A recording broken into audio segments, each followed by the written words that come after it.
అంగస్తంభన సమస్య లేదా erectile dysfunction అనేది మగవాళ్ళు కామన్గా ఎదుర్కొనే సెక్షువల్ సమస్య. అయితే ఈ అంగస్తంభన సమస్య లేదా ఎరెక్టైల్ డిస్ఫంక్షన్ అండ్ సెక్షువల్ ప్రాబ్లమ్స్తో నన్ను ఓపీలో కన్సల్ట్ అయ్యే చాలామంది పేషెంట్స్ వాళ్ళకి ట్రీట్మెంట్లో ఎక్స్పెక్టేషన్స్ చాలా ఎక్కువగా ఉంటాయి. అసలు ఈ సెక్షువల్గా ఈ అంగస్తంభన సమస్య లేదా ఎరెక్టైల్ డిస్ఫంక్షన్ ప్రాబ్లమ్స్ ఉన్నప్పుడు ట్రీట్మెంట్లో రియాలిటీ ఏమిటి అండ్ పేషెంట్స్కి ఉండే ఎక్స్పెక్టేషన్స్ ఏమిటి అండ్ ఆ పేషెంట్ ఎక్స్పెక్టేషన్స్ని మనం రియల్గా ట్రీట్మెంట్తో మీట్ అవ్వగలమా లేదా అనేది ఈ వీడియోలో నేను డీటెయిల్గా చెప్తాను. నా పేరు doctor Kranthi Kumar Reddy, consultant andrologist, J andrology and men's health. మాకు విజయవాడ, వైజాగ్, రాజమండ్రి, నెల్లూరు మరియు కర్నూలులో బ్రాంచెస్ ఉన్నాయి. నేను మగవాళ్ళలో ఎటువంటి సెక్షువల్ సమస్యలు ఉన్నా, ముఖ్యంగా అంగస్తంభన సమస్య లేదా సిగ్రెస్ క్రౌన్ అండ్ సెక్షువల్ ప్రాబ్లమ్స్ని ట్రీట్మెంట్ చేస్తాను. ముందుగా చాలామంది పేషెంట్స్ జనరల్గా నన్ను ఓపీలో కన్సల్ట్ అయ్యే చాలామంది పేషెంట్స్ ఏజ్ వచ్చేసి 40 నుంచి 35 నుంచి 45-50 ఇయర్స్ ఏజ్ గ్రూప్లో వాళ్ళు చాలా ఎక్కువ మంది పేషెంట్స్ ఉంటారు. ఈ పేషెంట్స్కి అంగస్తంభన సమస్య లేదా erectile dysfunction and sexual problems start అయినప్పుడు వాళ్ళకి జనరల్గా ఉండే రీజన్స్ ఏముంటాయి అనంటే sugar, BP, smoking, alcohol, obesity లేదా కొలెస్ట్రాల్ ఎక్కువ ఉండటము. ఈ కారణం వల్ల వాళ్ళకి అంగస్తంభన సమస్య వచ్చింది. సో వాళ్ళు సెక్షువల్గా ఎటువంటి ఇబ్బందులు ఎదుర్కొంటారు అనంటే సెక్స్ చేద్దాం అనుకున్నప్పుడు అంగం పూర్తిగా గట్టిగా అవ్వక, ఇన్సర్ట్ చేద్దాం అనుకున్నప్పుడు ఇట్లా ఇన్సర్ట్ చేసి సెక్స్ చేద్దాం అనుకున్నప్పుడు పెన్నిస్ పూర్తిగా గట్టిగా అవ్వక ఇట్లా బెండ్ అయిపోయి సెక్స్ చేయడానికి ఇబ్బంది పడుతూ ఉంటారు. అండ్ ఇంకొంతమంది సెక్స్ చేస్తున్నప్పుడు సడన్గా పెన్నిస్ మధ్యలో మెత్తగా అయిపోయి 7 అవుట్ అవ్వకముందే పెన్నిస్ మెత్తగా అయిపోయి కిందకి స్లిప్ అయిపోయింది. కొన్ని రకాలుగా కొంతమంది ఈ విధంగా ఇబ్బంది పడుతూ ఉంటారు. అయితే వీళ్ళకి సెక్షువల్గా ఈ ప్రాబ్లమ్స్ రావడానికి రీజన్ వచ్చేసి ఎక్కువ మందిలో sugar, BP, smoking, alcohol, obesity and cholesterol ఎక్కువ ఉండడం. జనరల్గా ఇవే రీజన్స్ ఉంటాయి.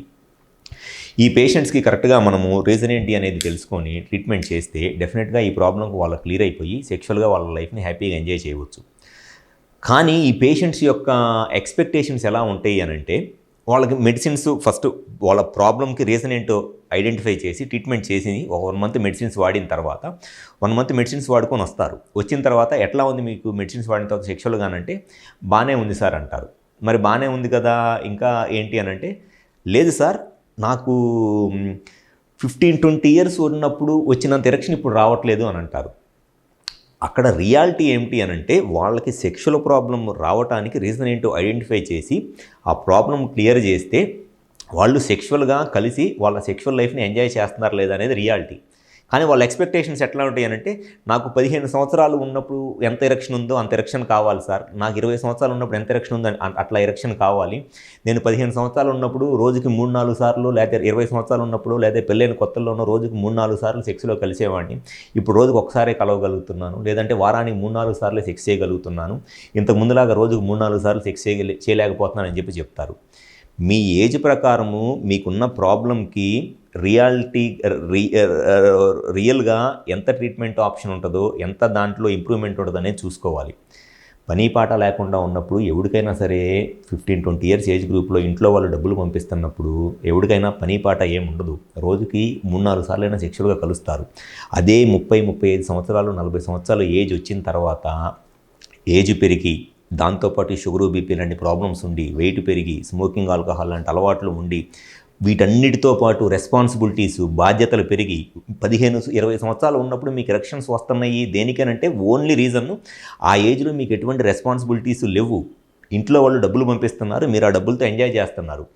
30-35 సంవత్సరాల వయసు వచ్చిన తర్వాత మీరు పెళ్లి చేసుకొని మీరు ఇంకొక ఫ్యామిలీని మీరు పోషించాలి.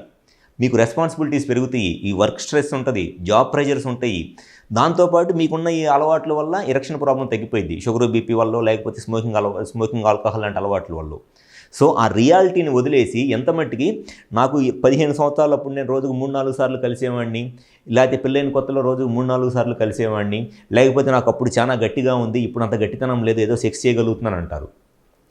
మీ సెక్షువల్గా అంగస్తంభన సమస్య ఉన్నప్పుడు మీరు ఆ ప్రాబ్లంకి రీజన్ ఏంటి అనేది తెలుసుకొని మెడిసిన్స్ వాడుకోవటం వల్ల మీ సెక్షువల్ లైఫ్ని మీరు ఎంజాయ్ చేస్తున్నారా లేదా, అట్లీస్ట్ వీక్లీ 3-4 టైమ్స్ లేదా మినిమం 2-3 టైమ్స్ అయినా సెక్షువల్గా కలుస్తున్నారా లేదా అనేది అది రియాలిటీ ఒక ఏజ్ వచ్చిన తర్వాత. అంతేగాని 15 ఇయర్స్ 20 ఇయర్స్ ఏజ్లో ఉన్నప్పుడు రోజు 3-4 సార్లు సెక్స్లో కలిసినట్లు లైఫ్లో ఎవడు కూడా కలవలేడు. అండ్ చాలామంది చెప్పేది ఇంకోటి ఏంటంటే సార్ మా ఫ్రెండ్ రోజు 3-4 సార్లు కలుస్తాడంట, మా ఫ్రెండ్స్ అందరూ చెబుతున్నారు సార్ అని. మీరు చూసారా వాడు రోజు 3-4 సార్లు కలుస్తున్నాడని? వాడు చెప్పాడు అంతే, వాడు చెప్పింది మీరు ఏమైనా చూసారా? వాడు రోజు 3-4 సార్లు కలుస్తున్నాను. కామన్గా చెప్పేది ఇదే మాట పేషెంట్స్, సార్ మా ఫ్రెండ్స్ చెబుతారు సార్ రోజు 3-4 సార్లు కలుస్తామని చెప్పేసి అని. నాకు తెలిసి వాడు రోజుకు 3-4 సార్లు కలుస్తున్నాడంటే ఫస్ట్ థింగ్ వాడు 100% అబద్ధం చెబుతున్నాడు. లేదు అని అంటే అసలు వాడికి రెండో పని పాట ఏం లే.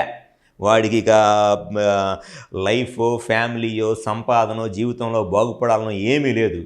ఇంక వాడు ఒక పర్వర్టెడ్ ఫెలో. వాడు అబ్నార్మల్. నిజంగా రోజుకి 40 ఏళ్ళు వచ్చినా, 35 ఏళ్ళు వచ్చినా పని పాట లేకుండా రోజుకు 3-4 సార్లు సెక్స్లో కలుస్తున్నాడు అన్నాడంటే వాడికి పని పాట లేనని అర్థం.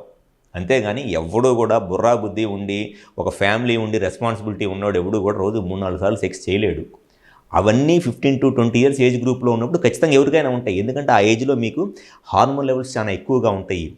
ఈ షుగరు, బీపీ లాంటి ప్రాబ్లమ్స్ ఉండవు, ఎటువంటి అలవాట్లు ఉండవు, ఫిజికల్గా చాలా ఫిట్గా ఉంటారు. డెఫినెట్గా ఆ ఏజ్లో ఎవరైనా సరే రోజుకు 2-3 సార్లు సెక్స్లు ఈజీగా కలుస్తారు. కానీ ఒక రెస్పాన్సిబిలిటీస్ వచ్చి, ఒక ఏజ్ పెరిగి, కొన్ని అలవాట్లు అయిన తర్వాత షుగరు, బీపీ లాంటి ప్రాబ్లమ్స్ ఉన్నప్పుడు రోజుకు ఒకసారి సెక్స్లో కలిసినా it's more than enough. And వారాన్ని 3-4 సార్లు సెక్స్లో కలిసిన it's more than enough. So patient ఎక్స్పెక్టేషన్స్కి రియాలిటీకి చాలా డిఫరెన్స్ ఉంటుంది. పేషెంట్ ఎక్స్పెక్టేషన్స్ని మీట్ అయ్యేటట్లు ట్రీట్మెంట్ చేయడానికి ఏ డాక్టర్కి కూడా అంత ఛాన్స్ ఉండదు. కాకపోతే పేషెంట్స్ని సాటిస్ఫై చేయడం కోసము చెప్తే అబద్ధాలు చెప్పాలి. లేదు ఈ మెడిసిన్స్ వాడు, నువ్వు రోజు 3-4 సార్లు కలుస్తావని. ఎట్టి పరిస్థితుల్లో అది ఖచ్చితంగా అబద్ధమే. రోజుకు ఒకసారి కలిసేటట్లో లేదా మినిమం వారానికి 2-3 సార్లు కలిసేటట్లో సెక్షువల్గా ఏదైనా ప్రాబ్లం ఉంటే ట్రీట్మెంట్ చేయగలంలే కానీ పేషెంట్ ఎక్స్పెక్టేషన్స్ తగ్గినట్లు రోజుకు 4-5 సార్లు సెక్స్లో కలవాలో, లేకపోతే 15-20 సంవత్సరాలు ఉన్నప్పుడు ఎరెక్షన్స్ రావాలనుకోవడానికి ఎట్టి పరిస్థితుల్లోనూ ఛాన్స్ ఉండదు. సో సెక్షువల్గా ఏదైనా ప్రాబ్లం ఉండి కరెక్ట్గా మీ ప్రాబ్లంకి రీజన్ ఏంటో తెలుసుకొని 100% మీ ప్రాబ్లం సొల్యూషన్ కావాలి అనుకుంటే ఒకసారి మా హాస్పిటల్కి వచ్చి కన్సల్ట్ అవ్వండి. Thank you.